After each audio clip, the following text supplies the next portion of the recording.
N K Kausar audio story पर आप सभी का स्वागत है। विवरण डिस्क्रिप्शन। ये कहानी पूरी तरह से काल्पनिक है, जिसे सिर्फ मनोरंजन के लिए बनाया गया है। इस कहानी के पात्र, स्थान और घटनाएं, व्यक्ति, स्थान, धर्म सभी काल्पनिक हैं। अगर यह किसी भी असल घटना या व्यक्ति से मेल खाती है तो ये सिर्फ एक संयोग होगा।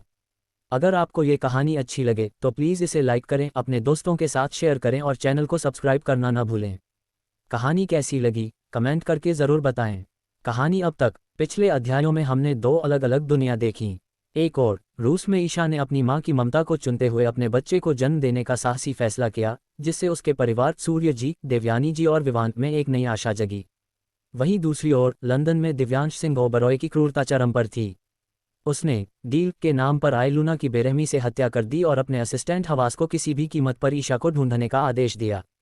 भारत में ओबरॉय परिवार में अर्जुन अपनी गर्भवती पत्नी मेहर पर सिर्फ बच्चे के लिए अत्याचार कर रहा है, जिससे मेहर भावनात्मक रूप से टूट चुकी है। कहानी ने तब एक दिलचस्प मोड़ लिया जब दिव्यांश ने अपने भाई ईशान को लंदन फैशन वीक के लिए रशियन मॉडल अनन्या को शोस्टॉपर के तौर पर लाने का काम सौंपा। वही अनन्या जो रूस में ईशा की बहन बनकर रह रही है। अनन्या ने ईशा की खातिर दिव्यांश से बदला लेने के लिए इस ऑफर को स्वीकार कर लिया है। वह एक खतरनाक खेल खेलने के लिए लंदन जा रही है। अब कहानी आगे। अध्याय 4, दो धड़कनें, दो दुनिया। रूस के आलीशान मैंशन में सुबह का नाश्ता किसी जंग के मैदान से कम नहीं था, और इस जंग के दो मुख्य योद्धा थे, विहान और अनन्या। सुबह के 8 बज रहे थे। तीनों भाई बहन डाइनिंग टेबल पर बैठे थे। विहान ने मक्खन लगे टोस्ट का एक बड़ा टुकड़ा मुंह में डालते हुए अनन्या को घूरा। क्या बात है चुड़ैल, उसने जानबूझकर चिढ़ाते हुए कहा, मैंने सुना है तू आज लंदन जा रही है, वो भी इतने बड़े फैशन शो में। मुझे तो यकीन नहीं होता। तुझमें लोगों को क्या दिखता है? न शक्ल न सूरत, फिर भी तुझे फैशन आइकॉन कहते हैं। अनन्या ने अपना संतरे का जूस का गिलास नीचे रखा। तुझसे तो लाख गुना अच्छी शक्ल है मेरी ओवरसाइज्ड गरिल्ला।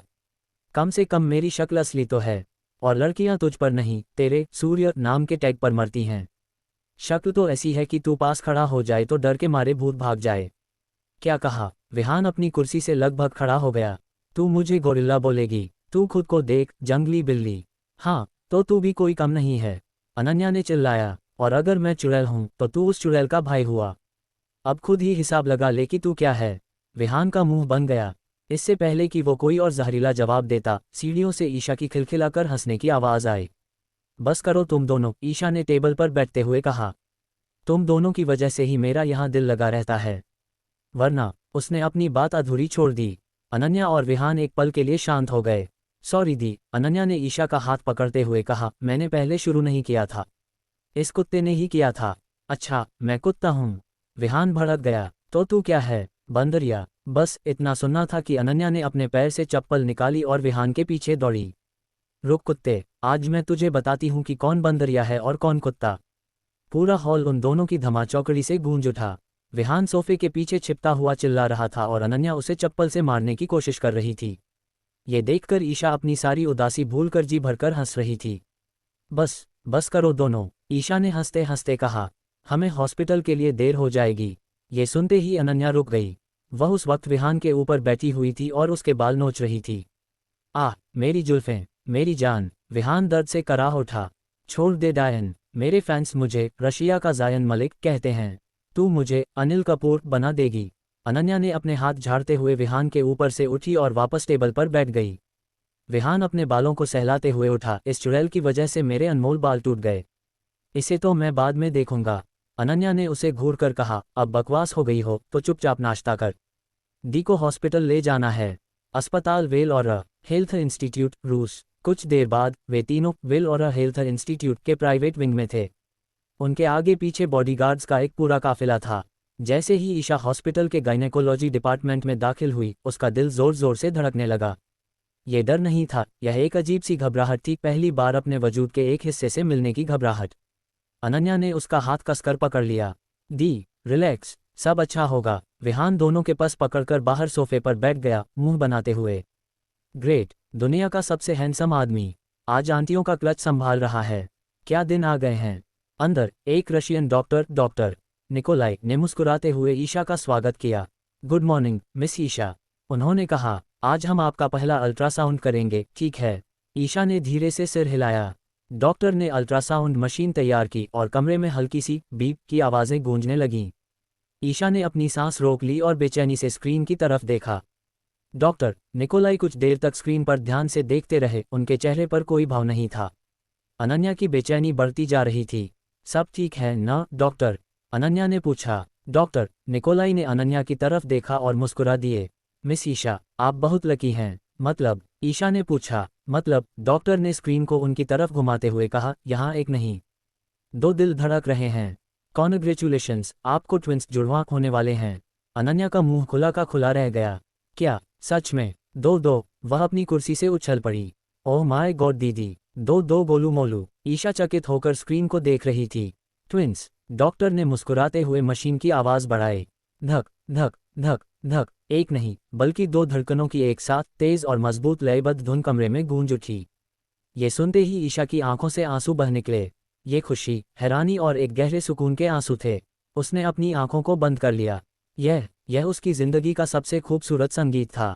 ये सुनिए डॉक्टर, निकोलाई ने कहा, दोनों की हार्ट बीट है बिल्कुल नॉर्मल और बहुत strong. Thank you doctor, Isha ने मुस्कुराते हुए कहा। आपने आज मेरी जिंदगी का सबसे खूबसूरत पल दिखा दिया। जब दोनों बहनें केबिन से बाहर आईं, तो विहान जो सोफे पर लगभग सो चुका था, उन्हें देखकर उठ बैठा। क्या हुआ? डॉक्टर ने क्या कहा? सब ठीक है ना? अनन्या ने दौड़कर एक्साइटमेंट में विहान को गले लगा लिया। विहान, दी ट्विंस से प्रेग्नेंट है। दो बच्चे, मुझे तो विश्वास ही नहीं हो रहा। ये बात सुनकर विहान की आंखें भी खुशी से चमक उठीं। वह ईशा के पास गया। सच में दी? ईशा ने खुशी में अपना सिर हिला दिया। चलो जल्दी घर चलते हैं, ये बात मम्मी पापा को भी तो बतानी है, विहान ने कहा। अस्पताल सिटी हॉस्पिटल मुंबई। वहीं दूसरी तरफ हजारों मील दूर मुंबई में सिटी हॉस्पिटल का कमरा ठंडा था। आज मेहर का भी चेकअप था। वह अर्जुन के साथ आई थी। डॉक्टर अभी केबिन में नहीं थे। मेहर सहमी हुई अपने हाथों को मरोड़ रही थी। उसे भी घबराहट हो रही थी, पर उसका हाथ थामने वाला, उसे सब ठीक है कहने वाला कोई नहीं था। अर्जुन, वह बस एक मूर्ति की तरह चेहरे पर सख्त भाव लिए सामने दीवार को घूर रहा था, जैसे मेहर उस कमरे में हो ही नहीं। तभी एक लेडी डॉक्टर अंदर आईं। Good morning sir. मैम आपका अल्ट्रासाउंड करना है, आप रेडी हैं? अर्जुन ने मेहर की तरफ देखा भी नहीं। मेहर ने धीरे से कहा, जी मैं रेडी हूँ। कुछ देर बाद मेहर स्ट्रेचर पर लेटी थी और डॉक्टर अल्ट्रासाउंड कर रही थीं। उसकी नज़रें स्क्रीन पर टिकी थीं। अर्जुन भी वहीं खड़ा होकर स्क्रीन को देख रहा था। तभी धक धक धक मशीन में से हार्ट बीट की आवाज़ आई। ये सुनते ही मेहर की आंखों से आंसू बह निकले। यह उसका बच्चा था, उसकी इस अकेली दर्द भरी दुनिया का इकलौता साथी। अर्जुन ने उस आवाज़ को सुना। एक पल के लिए, सिर्फ एक पल के लिए उसकी सख्त आंखों में एक चमक आई। मेरा वारिस। वह बाप बनने का एहसास महसूस कर पा रहा था, पर सिर्फ बच्चे के लिए, मेहर के लिए नहीं। कॉन्ग्रेचुलेशंस मैम, डॉक्टर ने कहा। बेबी बिल्कुल हेल्दी है, बस आपको अपनी हेल्थ का थोड़ा ध्यान रखना होगा। मैं कुछ मेडिसिन्स लिख देती हूँ। डॉक्टर ने प्रिस्क्रिप्शन अर्जुन के हाथ में दिया। अर्जुन ने वह कागज़ लिया और एक शब्द कहे बिना केबिन से बाहर निकल गया। वह मेहर के लिए रुका तक नहीं। मेहर, जो अभी भी उस धड़कन के एहसास में खोई थी, ये देखकर उसका दिल टूट गया। उसने जल्दी से अपने आंसू पोंछे और अर्जुन के पीछे पीछे चल दी, अपनी आंखों के आंसुओं को दुनिया से छिपाते हुए। फोन रूस मैंशन, दोहरी खुशी। घर वापस आते ही ईशा ने सबसे पहले अपने मम्मी पापा को कॉल किया। विहान और अनन्या स्पीकर पर कान लगाए बैठे थे। दूसरी ही रिंग में देवयानी जी ने फ़ोन उठा लिया। ईशा, मेरी बच्ची कैसी है? देवयानी जी की आवाज़ में घबराहट थी। आज तेरा चेकअप था ना? सब ठीक है। डॉक्टर ने क्या कहा? तूने कुछ खाया? ईशा मुस्कुराए। माँ, शांत हो जाए, मैं बिल्कुल ठीक हूँ। और मैं आपको एक गुड न्यूज़ देना चाहती हूँ। क्या? कैसी गुड न्यूज़? ईशा ने गहरी सांस ली।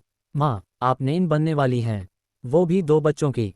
फ़ोन पर एक पल की खामोशी छा गई, और फिर देवयानी जी की तेज़ खुशी भरी चीख आए। शौर्य जी, अरे सुनते हैं, हमारी ईशा को जुड़वां बच्चे होंगे। पीछे से शौर्य जी की आवाज़ आई। क्या? सच में? अरे वाह, मेरी बेटी ने तो कमाल कर दिया। दोनों ने ईशा को ढेरों दुआएं दीं। बच्चा, अब तुम्हें ज़्यादा काम का प्रेशर लेने की ज़रूरत नहीं है, शौर्य जी ने कहा। मैं कल ही ऑफिस संभालने के लिए अपना सबसे वफादार असिस्टेंट रूस भेज रहा हूँ। तुम बस आराम करो। जी पापा, ईशा की आंखें भर आईं। फ़ोन रखने के बाद देवयानी जी ने शौर्य जी को गले लगा लिया। हमारी बच्ची को किसी की नज़र न लगे। लंदन के लिए उड़ान। शाम के 7 बज चुके थे। अनन्या के लंदन की फ़्लाइट का टाइम हो गया था।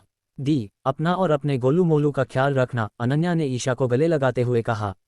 मुझे आप दोनों को छोड़कर जाने का बिल्कुल मन नहीं है। मैं ठीक रहूंगी अनन्या। तुम अपने करियर पर ध्यान दो, ईशा ने उसे प्यार से सहलाया। फिर अनन्या विहान की तरफ मुड़ी और उसकी कॉलर पकड़ ली।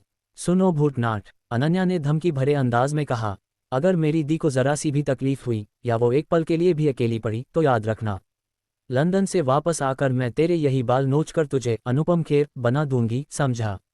विहान ने डरते हुए सिर हिलाया। हाँ हाँ, समझ गया जंगली बिल्ली, तू जा बस। अनन्या ने ईशा को आखिरी बार गले लगाया और अपनी प्राइवेट प्लेन से लंदन के लिए निकल गई। अब देखना यह था कि अनन्या, जो सिर्फ एक मॉडल नहीं थी, लंदन जाकर क्या बवंडर मचाती है। अगर आपको यह कहानी अच्छी लगी तो मैं चैनल को सब्सक्राइब करना ना भूले। इस चैप्टर को लाइक और कमेंट जरूर करें। मैं आज रात 12 बजे तक एक और लॉन्ग एपिसोड अपलोड करूंगी इस चैप्टर का। Thank you to supporting me.